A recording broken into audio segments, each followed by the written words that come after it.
Prithvi Shantirantarikshagam Shantir Dyav Shantir Disha Shantiravantara Disha Shantiragni Shantir Vayu Shantiraditya Shantish Chandrama Shantir Nakshatrani Shantirapa Shantiroshadaya Shantir Vanaspataya Shantir Gau Shantiraja Shantirashva Shantir Purusha Shantir Brahma Shantir Brahmana Shantir Shantireva Shanti Shantirme Astu Shantihi. May there be peace on earth and in the sky. May there be peace in the water and in all directions. May there be peace in the plants, in the trees, and in animals. May there be peace in the hearts of all beings. May there be peace in everyone and in everything. Sarvetra sukhinas santu, sarve santu niramayaha, sarve bhadrani pashyantu, ma kaschit dukkha bhag bhavet, sarvastaratu durgani, sarvo bhadrani pashyatu, sarvas sadbuddhimapnotu, sarvas sarvatra nandatu. May all be happy and healthy. May all see what is good, and may no one experience misery. May all overcome their obstacles and acquire good tendencies. May people everywhere find joy and fulfillment.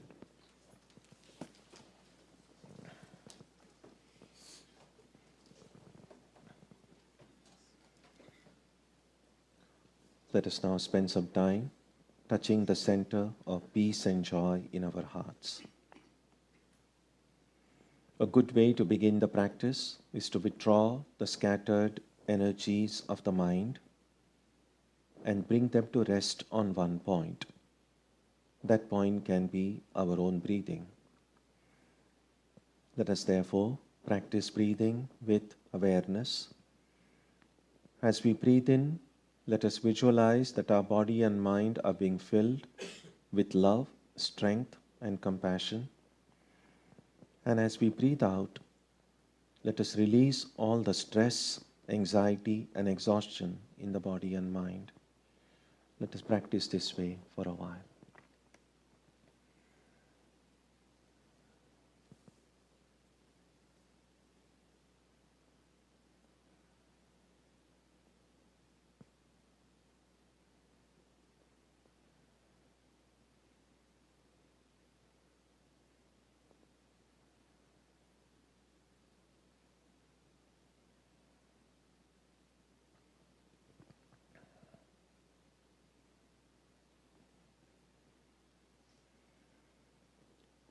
Let us now turn our attention to the region of our heart.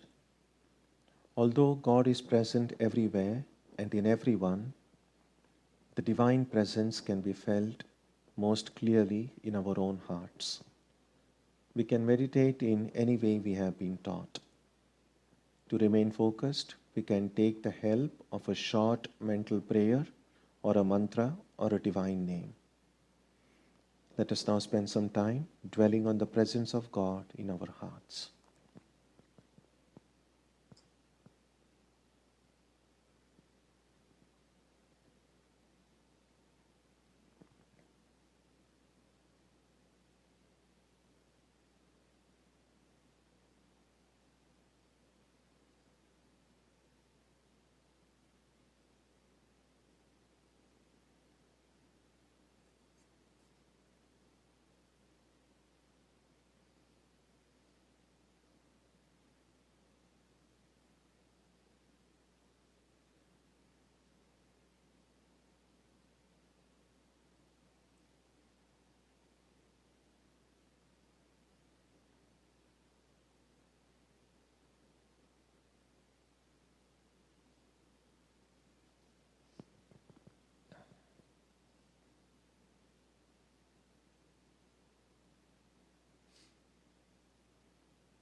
Om Shanti Shanti Shanti Harihi Om.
Om Asatoma Satkamaya Tamasoma Jyotirgamaya Mrityorma Amritam Gamaya Aviravirmayedhi Rudrayatte Dakshinam Mukham Tena Mam Pahi Nityam. May the Divine lead us from the unreal to the real, from darkness to light, from death to immortality. May the Divine Consciousness fill our hearts and protect us. Our subject today is being me. We have often heard statements such as, I must be true to myself. Or sometimes if sometimes we find that in a fit of anger or whatever other strong emotions we felt, we say something and then later we feel that it wasn't an appropriate thing to say or do. And then oftentimes when apologizing, people say, oh, I'm so sorry. I don't know what came over me. I wasn't myself at that time. Or sometimes we meet someone, say a childhood friend, and you met that person after many years. And then we have carried some idea about that person from our memories of the past. And then we meet them after many years and just see a totally different person. Then say, you have changed. You are very different. So all of these different statements that we make somehow seem to suggest that there is some core person. And any deviation from that core personality, we feel like, well, you are different, or I am different, or and so on. So one of the ways we try to think about our identity or the idea about being true to ourselves is somehow being true to being who I am. But the question is, what does it mean? What does it mean when I say, oh, I don't know what came over me, I wasn't myself? Or what were you thinking? It is not like you to do these things. So is it possible for me to be someone else under some circumstances? Or am I always myself? In Vedantic tradition, they often tell the story, which you have heard before, the story of a prince. A prince was born, and then he was kidnapped. The baby was kidnapped soon after birth by some disgruntled employees at the palace. The baby was kidnapped, and they took the baby to the prince to the forest with the idea of killing the baby because they wanted to take some revenge against the king.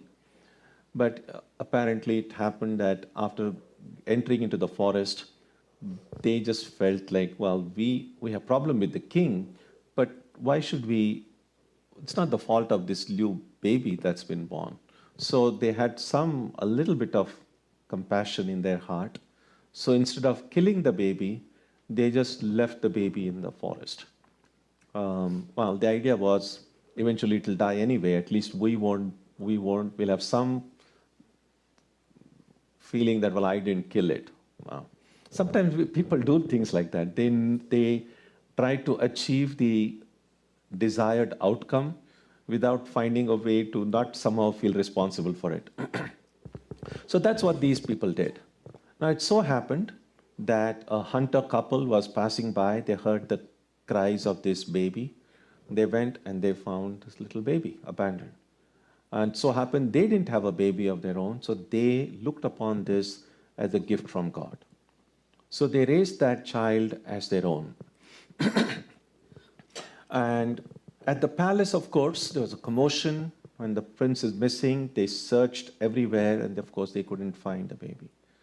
And the king was crestfallen, the king was getting old, and there was no heir to the kingdom. It was at that time that one of those kidnappers had a change of heart. He went to the king and said, well, 20 years ago, this is what we did. So I'm very sorry, but we didn't kill the baby. We left the baby in the forest. So there is a chance that the prince may have survived, although the chance seemed very remote. Well, however slim a chance there may have been, the king's men and soldiers again fanned out into the forest to see if they could find. And they chanced to come to this hunter couple's home, and they found this young man, around 20 years old. And then the story goes on to say that the identity of this person was determined by some birthmark he had. And so they knew when the baby was born, this was the birthmark, and they said, oh, this is the baby. And so they took this young man to the palace and said, you are the prince.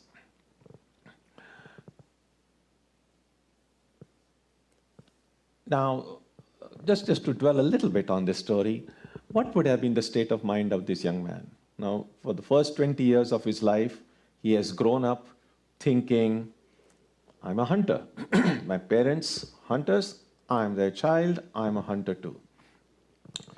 So, during those first 20 years of this young man's life, as he went about his life in the forest, he was being himself. He saw himself as a hunter, and he was being true to himself, true to who he was. But it later turned out, well, that's not who he really was. And so then he gets a new identity, actually gets back his real identity. He gives up. So his hunter identity was not his real identity at all, although that's what he genuinely, sincerely believed. So even when he was doing things as hunters would do, he thought he was being true to himself because he didn't know what his true identity was. In fact, he was not being true to himself. Then later, of course, when he came to know he is the prince, it definitely would have taken some adjustment necessary. It's just not possible overnight to stop being a hunter and immediately start behaving like the prince. We know sometimes, even when people occupy different positions in life, they don't straightaway start behaving appropriately to that position. You might one day find yourself the president of the country, but then one may not adjust oneself to that new identity at all. So we know these identity issues do occur in lives around us. So something similar may have happened to us when we try to think about our identity. So we may be very sincerely being true to ourselves, but is myself really myself? From where does the idea of the self originate? It is said that as after the baby is born, the baby immediately does not have the idea of the self. The notion of I doesn't exist in the baby. Apparently, it takes at least a few weeks for the little baby to know, I am someone. For the first few weeks, the baby doesn't know where its body ends and the rest of the world begins. Well, it's like, it's in a it's a state of oneness, if you like. Or at least that doubt or question never arises in the baby's mind. So the people who have done the research say. In fact, there is a story that a professor of psychology, when he was a baby born at his home, the first time the baby uttered the pronoun I, this professor gave a big party. Because apparently that the awareness of I, in the first awareness of the I, is a very landmark event in our life. We have all had that landmark event. We were just too young to even realize it was a big landmark. But looking back now, we can at least try to figure out what may have happened. Because the awareness of I is significant because it always comes with the awareness of not I. The moment I know I am this, at that very moment, I know that everything other than this is not me. So I am this, I am not this, I am not this, I am not this, I am not this. Of course, at that age we are not being so analytical, but when we grow up, at least some of us then instinctively, sometimes consciously, often unconsciously, realize that what I am not is much bigger, much more powerful than who I am. I am this small little being, and this world is so much bigger and so much more powerful. So the seeds of insecurity, the seeds of vulnerability fill us from a very young age. Although we are too young and we don't have the right words to express our experience then. But who this I is, once I know I am someone, but who this I is often shaped by the world around us. No one really comes and tells me, you are a human being. Neither do we need to look inside a book to say, who am I? Oh, I am a human being. But somehow, how does this knowledge that I'm a human being come? We don't know really. It's not like from exact moment it occurs. But somehow this idea that I'm a human being, and at some point then, I'm a boy, I'm a girl, my gender identity. And then as we grow older, these different identities come upon us. I am a student of this school. I'm not a student of the other school. And then we have interests such as different sports games that we play. I'm a fan of this team. I'm not a fan of that team. And then still later, when you attend a certain place of worship, then we get an identity, a religious identity. This is my religion, or this is my culture, this is my race. So all these things that we see as parts of my being get superimposed upon this simple notion of I that I got as a little baby.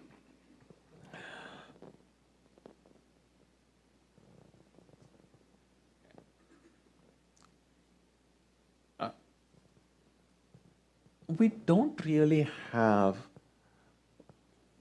much freedom until we try to assert it.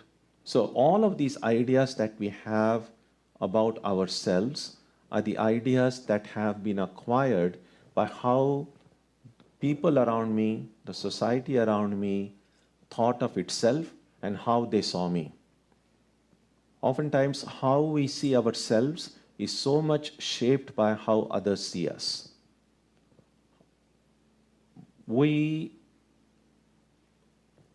The whole world is kind of become a marketplace in some ways. We know that well in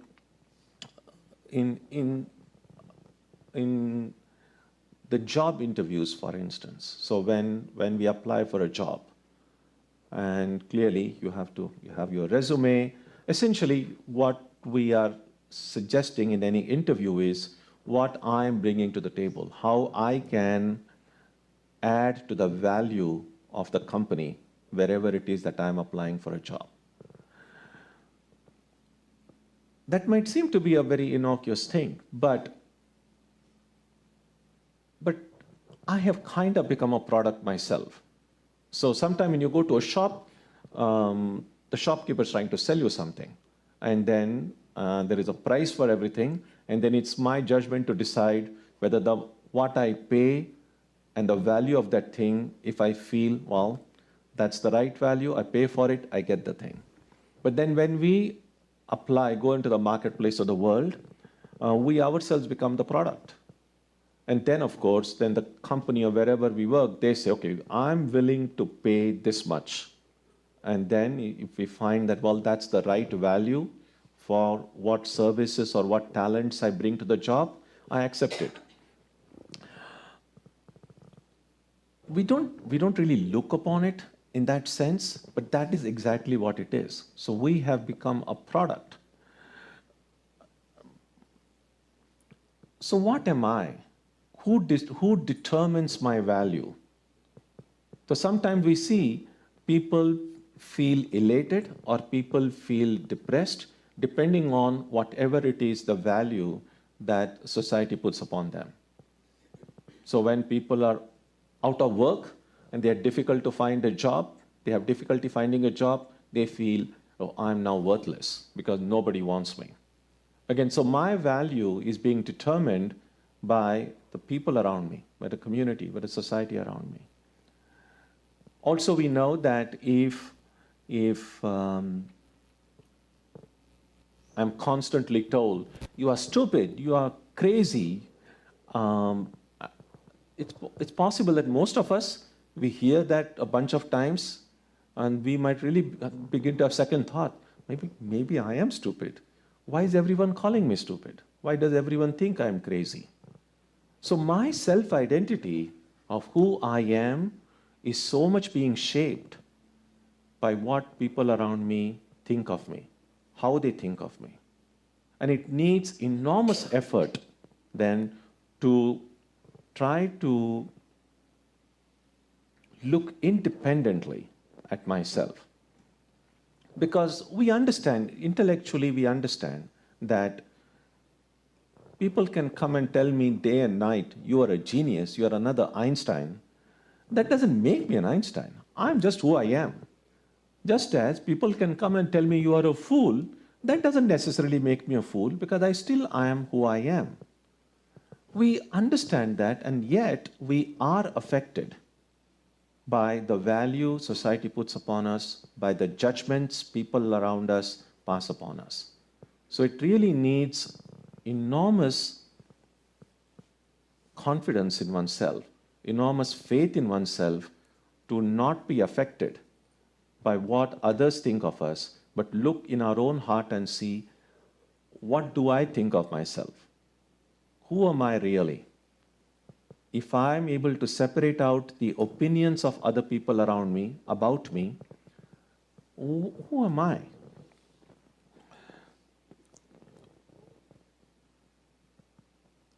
Probably in the olden days, some of these identities were a little bit easier to superimpose in some ways. But I think globalization has had an enormous effect in shaking these self-identities of people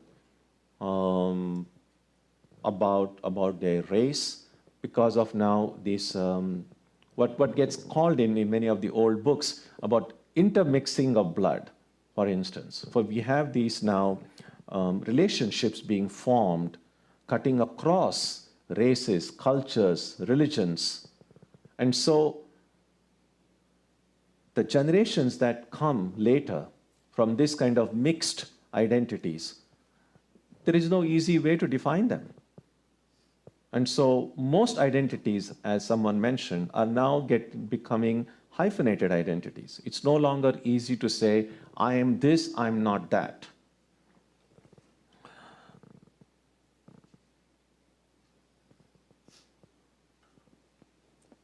So examining one's own identity is a very important thing.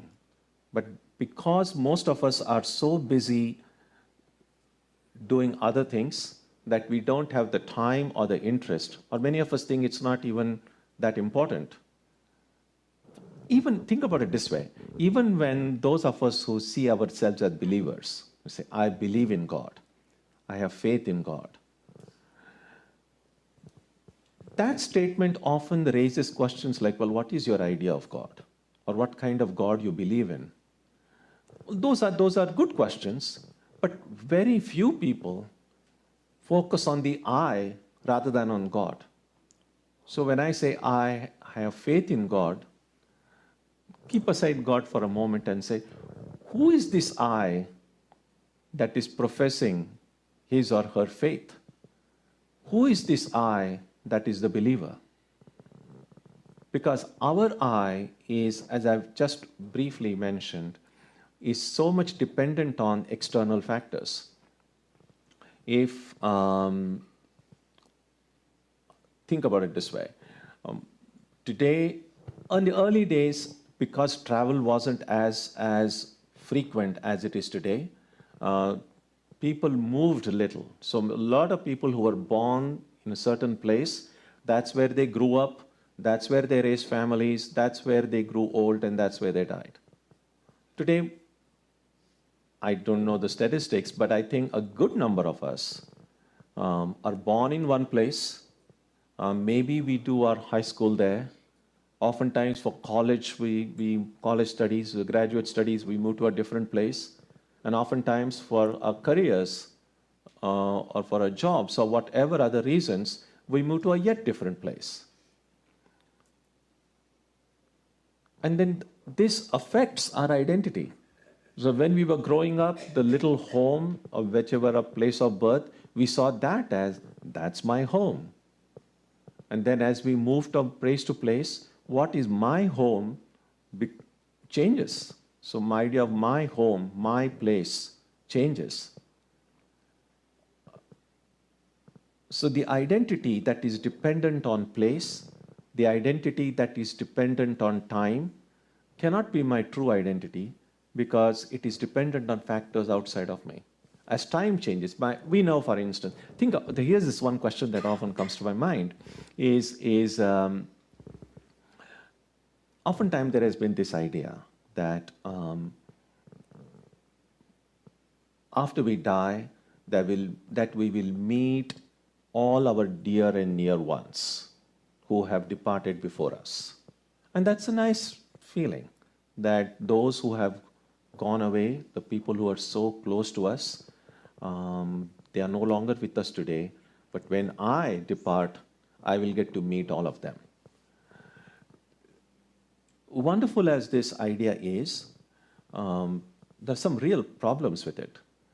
And that is, let's say I love my grandfather very much. Not let's say, I did love my grandfather very much. And so I would want to think, well, after I die, then I will get to see my grandfather again. The problem with that thinking is, so let's imagine some celestial place, some heaven or wherever my grandfather is, and I go there, and I want to meet my grandfather. Now, when I saw my grandfather, he was 60 or 70 years old. And in my mind, his identity is, he is my grandfather. But my grandfather was the son of his father. And his father wants to see his son too. So, how will my great-grandfather see his son, and how will I see my grandfather? Because the idea in the mind of a parent would be, oh, my little baby, I'll get to see my baby again. And in my idea is, oh, is this old elderly gentleman who was my grandfather. So how will both of us get to see the people? If I just see a 5-year-old kid and someone said, well, that's your grandfather. That's the problem with these identities related to age. Oftentimes, we forget.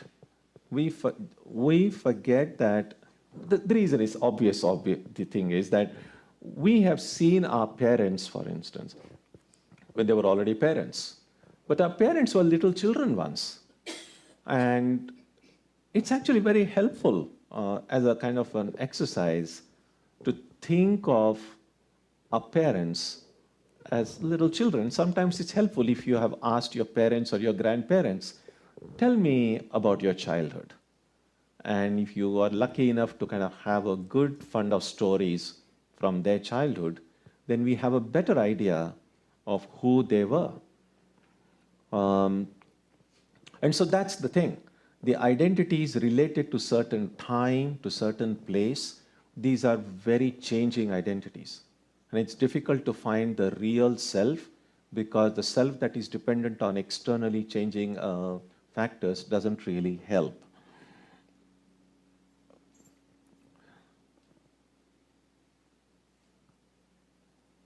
What we have all seen is that no matter how much the world around us changes, we just see that, well, I am still myself. I don't change. People's perception about me might change. The world around me will change. But I am who I am.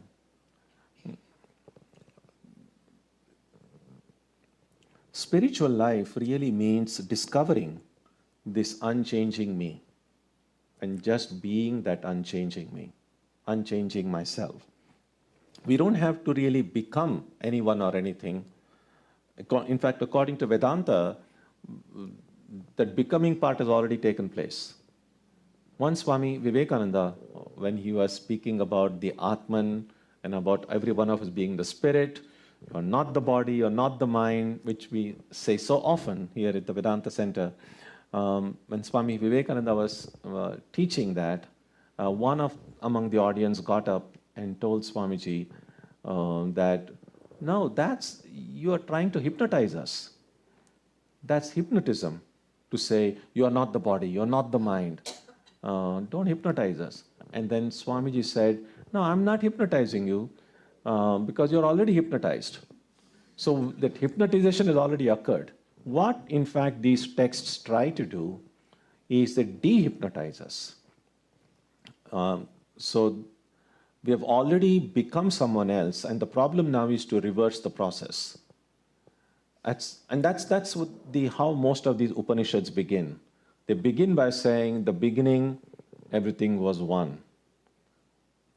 And then something seems to have happened by which that oneness no longer is. Suddenly, that oneness is replaced by the many.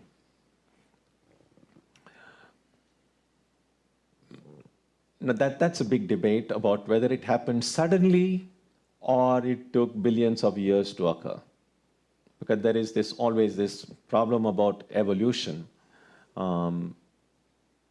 Did things happen over time, or did things change suddenly? And the problem with this is this either-or situation. The idea that it has to be one or the other.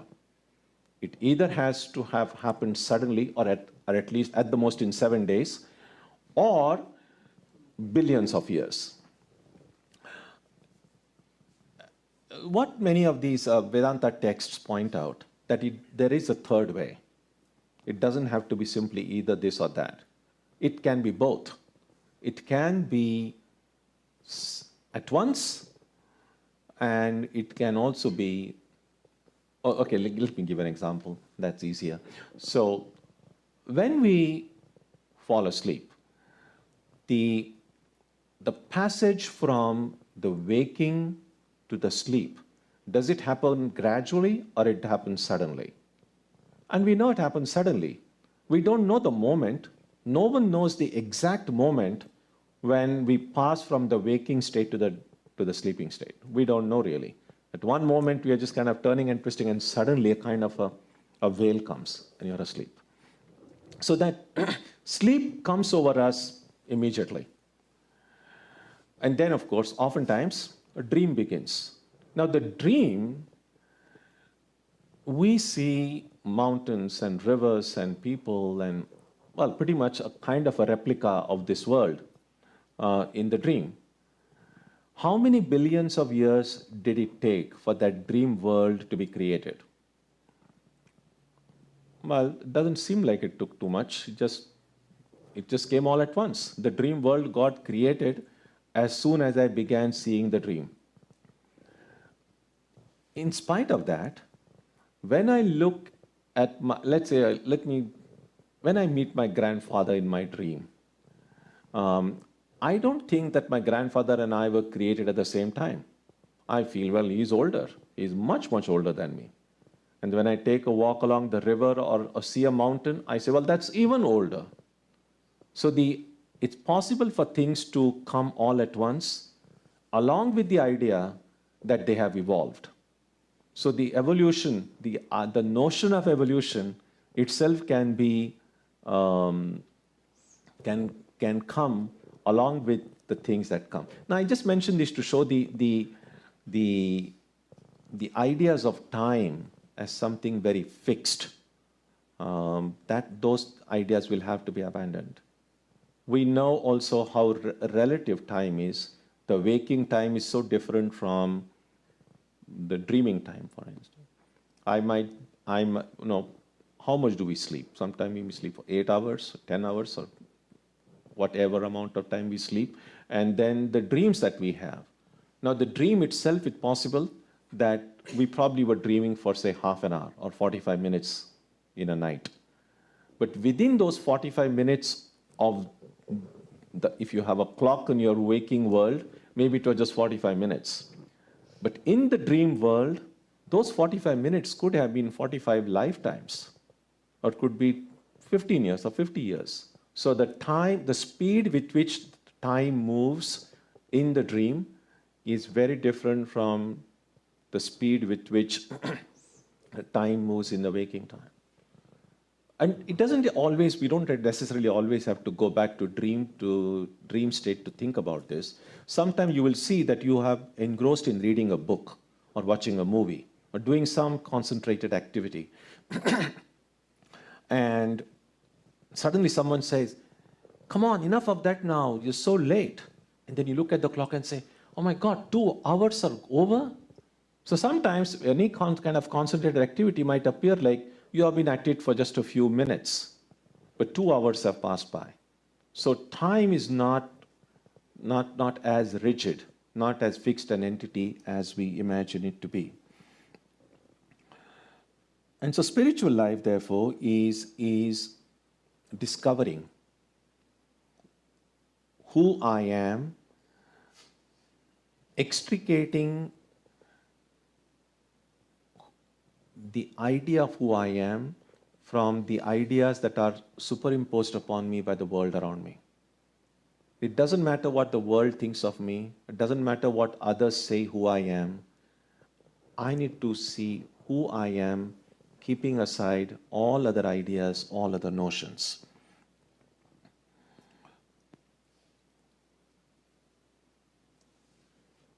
We don't even have to do anything about it. For doing involves the idea of doership. I cannot do something without feeling I am doing it. I have to have the idea that I am doing it in order for me to do anything. Think about it. We cannot do anything in deep sleep. Why is it that no activity is possible when we are fast asleep? Because I don't have the sense of I. My I doesn't exist in deep sleep, therefore no action is possible. So for any action to be possible, there has to be the I, and this I must feel it's capable of doing something. The problem with that is that once this I becomes a doer, the Sanskrit word for that is karta, one who can do something, simultaneously that I also becomes the experiencer, called bhokta. So if I'm the doer, I also becomes the experiencer. And that is when we enter this kind of a vicious cycle of karma. So I do something, and whatever I do, either it works or it doesn't work, it's successful or it's failure, that makes me happy or miserable. And then depending on whether it makes me happy or miserable, I decide to either repeat that action or do some other action. That's how then we get caught up in this karma thing. So if I don't want to get into this cycle of being sent back and forth between this continuously happy at one moment, miserable then, and then happy again, and then miserable again, that's pretty much the life of most people everywhere. There are things that make us happy. We kind of relish that happiness a little bit until then some blow comes, and then we are sad. And then we wallow in that misery for a while until something good happens and we are happy again. The whole life can pass away that way. Now, if we want to get out of this cycle of just sukha dukkha, the joy and sorrow, then we have to stop seeing ourselves as doers. All that we need to do is to know who we are and just be that. And the spirit, the Atman, the Upanishads keep telling us, neither does anything nor does it experience anything. And yet we know spiritual life does involve, as most of us understand it, doing prayer, doing meditation, doing study, doing service. Well, we are doing a lot of things. And what does it then mean that in spiritual life you don't have to do anything? The idea is that if all of these things that we do, whether it's prayer, meditation, study, service, If they go to strengthen my notion of the doer, then we are not doing it right. But if I do it correctly, do prayer the way prayer ought to be done, do my meditation the way meditation ought to be done, do my service the way service ought to be done, then there will be this, what sometimes gets called the attenuation of the ego. The ego will become less. Sri Ramakrishna used to say, not I, but thou. So the more I think of thou, and that thou oftentimes gets referred to a deity or God or the divine being. So the more I think of others and the less about myself, the closer I go to that true reality.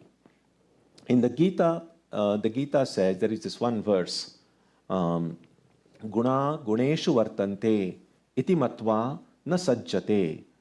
And that is, philosophically one can see that all action is nothing but material entities interacting with other material entities. And simple, it's like I have this book in hand and I can say, I'm now picking up this book and reading it. Well, that's an activity. I'm engaged in some action. But if we step back and say, what is exactly happening? What does it mean to pick up a book and read it? What kind of activity is actually occurring? Well, here is this thing called a hand. Well, here is this thing, it's a book, and this being lifted. So this is made up of material particles or material energy, depending on whichever way you see, understand physics. So here is this material thing with this material thing, and it's being lifted. The energy that comes also is material. It's being read by these eyes, and then it goes to falls the image on the retina and the optic nerve, and all of this mechanism that occurs in the act of lifting and reading is all being done by atoms and molecules or these material entities. And yet, my feeling that I am picking the book and I am reading it is really superimposing my I into what these action that is already occurring in the material world. And so some of these things I appropriate as I. This I might see as, well, I. And the book I will see as mine. But there is I and mine involved in all of these things. And what the Gita verse which I quoted says is to just see that all action that occurs in the world is dealing with either the body and the mind. And neither of these is who I am. The spirit is distinct from these material entities. And all that I need to do is just be the Atman. And sometimes, therefore, the word that gets often used is be a witness.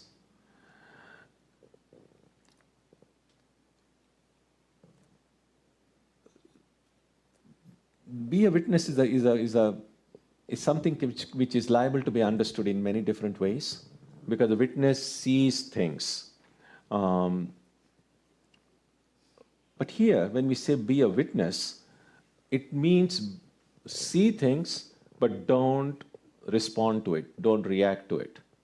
Because when you react to something, you're no longer a witness, you are a participator. So a witness in the truest sense of the term is one who doesn't react, one who simply is. And one who simply is without reacting is not affected by whatever happens in and around that person. And the example that the Upanishads give is about the light of the sun, for instance. So in the light of the sun, good things are done, bad things are done. The light itself is not affected by it. So the light is really being, in that example, a witness. So when in spiritual texts we see be a witness, it doesn't mean just keep on observing everything. Yeah, of course, observe. But observing is not that difficult. Because if you have a good pair of eyes, a good pair of ears, you will be able to observe. But not reacting, that's the tough part. And the more we succeed in not reacting to what is happening, just observing, the closer we are going to our own true self. So the moment, now this doesn't, just to clarify, it doesn't mean that we should stop doing things.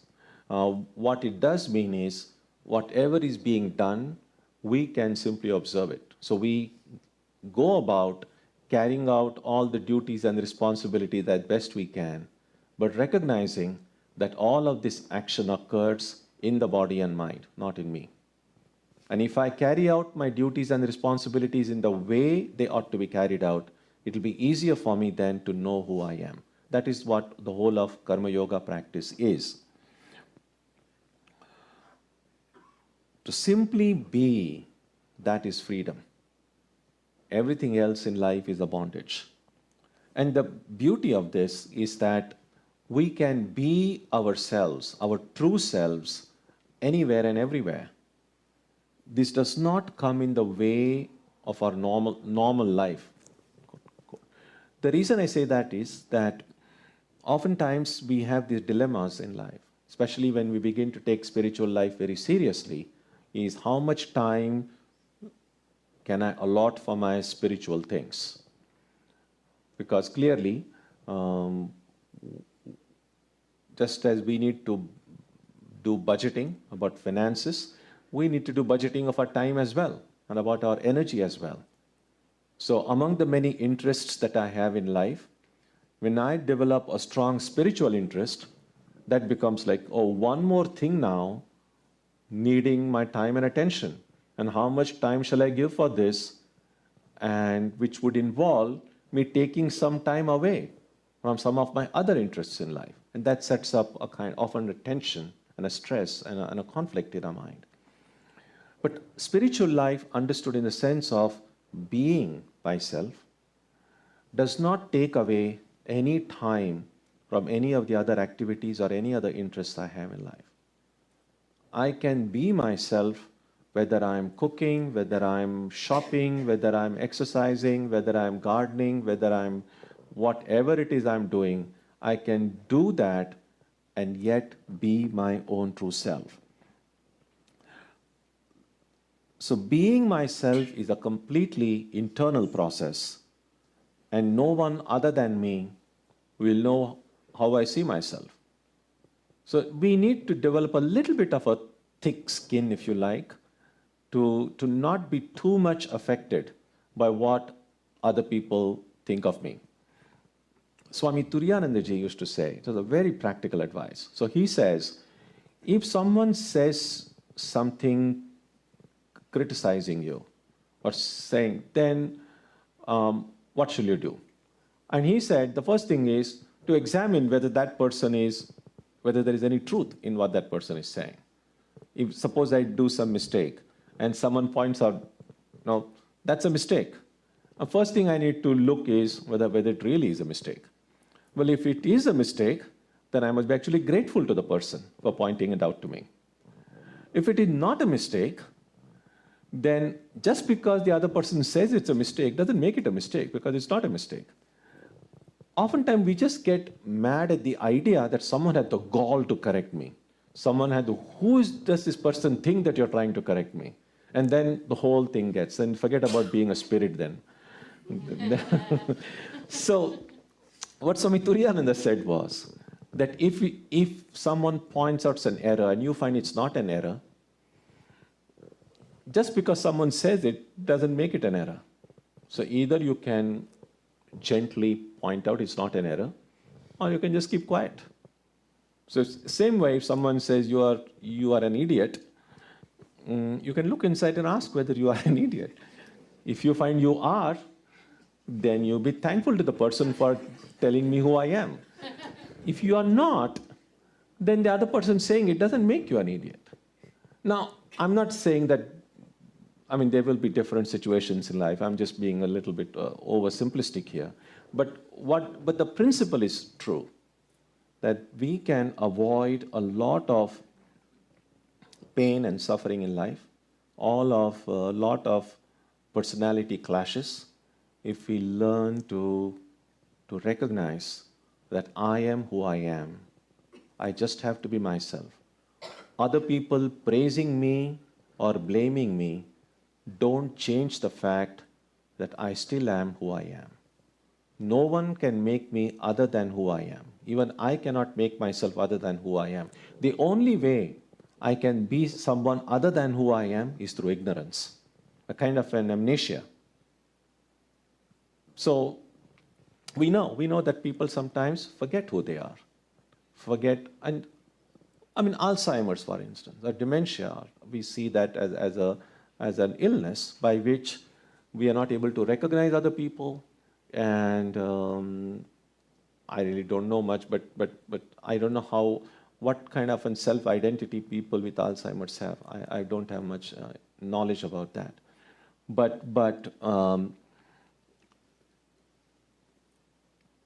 our present, from a spiritual point of view, our present situation can be kind of you could think of it as kind of a spiritual amnesia, that we have forgotten who we are. And the only way we can get back is to stop thinking in a wrong way.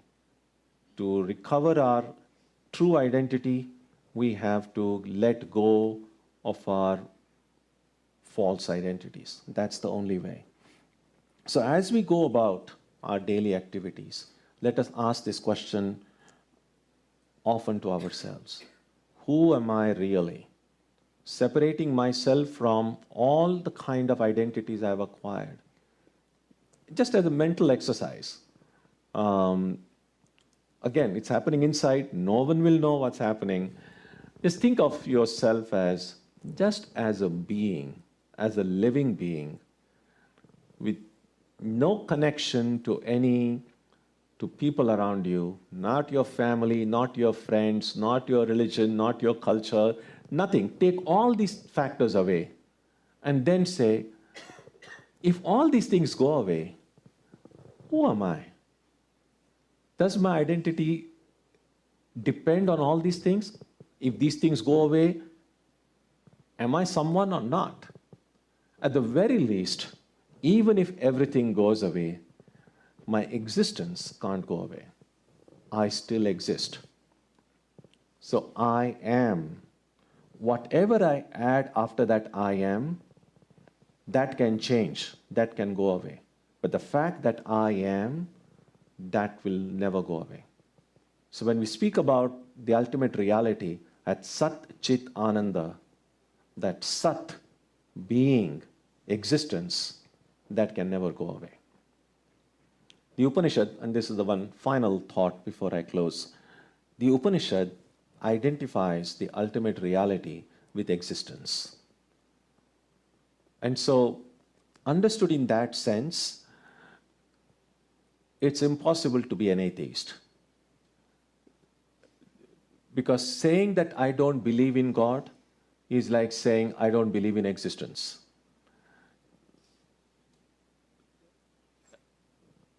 It really brings into the question the existence of the person who doesn't believe in existence. Because if existence doesn't exist, then the person asking this question doesn't exist either. So it's a logical fallacy. Therefore, the Upanishad says, saying that I don't believe in God is the same as saying, no, the Upanishad says, I don't believe that God exists is the same as saying, I don't exist, which is a fallacy. So there is a lot to think about, but one final thought is this, that our identity is one with existence. And we need to then separate out all these other extraneous factors to discover what that meaning of Sat is. Om Jananim Saradam Devim Ramakrishnam Jagadgurum Padapadme Tayo Shritva Pranamami Muhurmuhu.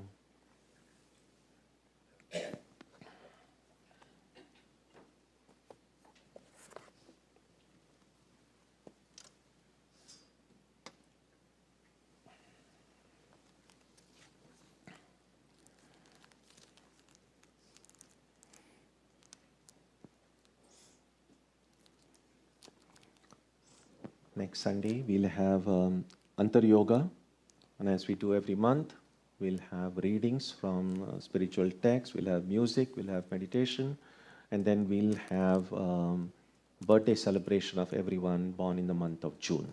So please come next Sunday for the Antar Yoga. On Wednesday, we will continue with the study of Narada Bhakti Sutra. And on Tuesday and Saturday, the meditation will also continue as usual. Let's conclude with a prayer.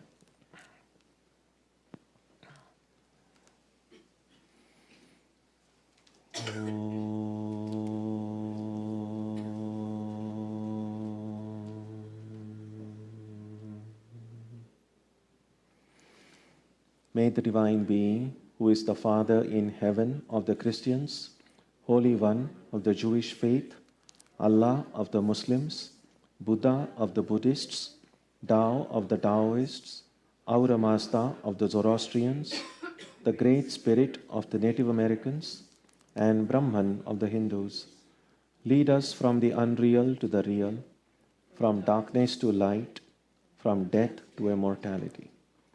May we be granted strength, freedom, and clear understanding. May we learn to see God in our own hearts and in everyone around us.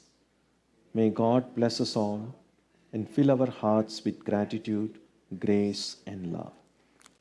Om Shanti Shanti Shanti.